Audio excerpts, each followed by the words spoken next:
নমস্কার সকলকে, আমি প্রিয়াঙ্কা আবারও একটা নতুন ভিডিও নিয়ে চলে এসেছি।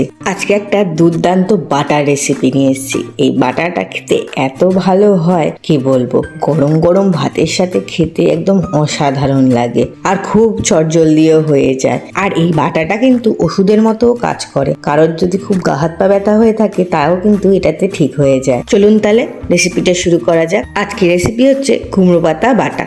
তার জন্য আমি প্রথমে কি করেছি, একটা শুকনো খোলায় আমি প্রথমে কালো জিরাটাকে ভেজে নিয়েছি। তারপর কালো জিরাটাকে হালকা করে ভেজে তুলে নিয়ে তারপর কড়াইয়ের মধ্যে আবারও সর্ষের তেল দিয়ে কয়েক কোয়া রসুন দিয়ে রসুনটাকে ভেজেও আমি তুলে নিয়েছি। রসুনটাকে কিন্তু একটু লাল লাল করে ভাজতে হবে। তারপর আবারও ওই কড়াইয়ের মধ্যে আমি দিয়ে দিয়েছিলাম কুমড়ো পাতা। কুমড়ো পাতাটা আমি একটু ছিঁড়ে ছিঁড়ে দিয়েছিলাম। কুমড়ো পাতাটা দিয়েও কিছুক্ষণ ভালো করে ভাজা ভাজা টাইপের করে নিয়ে তারপরে দিয়ে দিয়েছিলাম কয়েকটা কাঁচা লঙ্কা। কাঁচা লঙ্কাটা দিয়েও কিছুক্ষণ ভালো করে ভাজা ভাজা করে আমি ওটাকে নামিয়ে একটু ঠান্ডা করে নিয়েছি। তারপর শিলনোড়ার মধ্যে প্রথমে কালো জিরেটা দিয়ে বেটে নিয়েছি।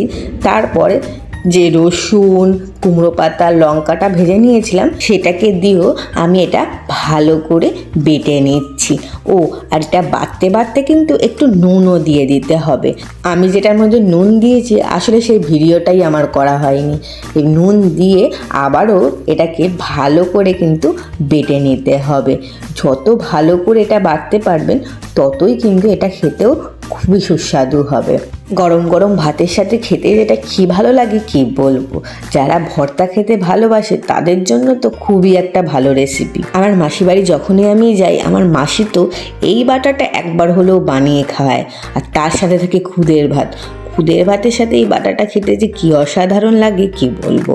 আর আপনারাও বলুন আপনাদের এই রেসিপিটা কেমন লাগলো। ভালো লাগলে অবশ্যই কিন্তু কমেন্ট করে জানাবেন। আর খুব ভালো লাগলে একটা লাইক করে দেবেন। আর যারা আমার চ্যানেলে নতুন বন্ধু আছেন তারা কিন্তু অবশ্যই আমার এই চ্যানেলটাকে সাবস্ক্রাইব করে দেবেন। কালকে আসবো আবারও একটা নতুন ভিডিও নিয়ে। আজকের মতো টাটা।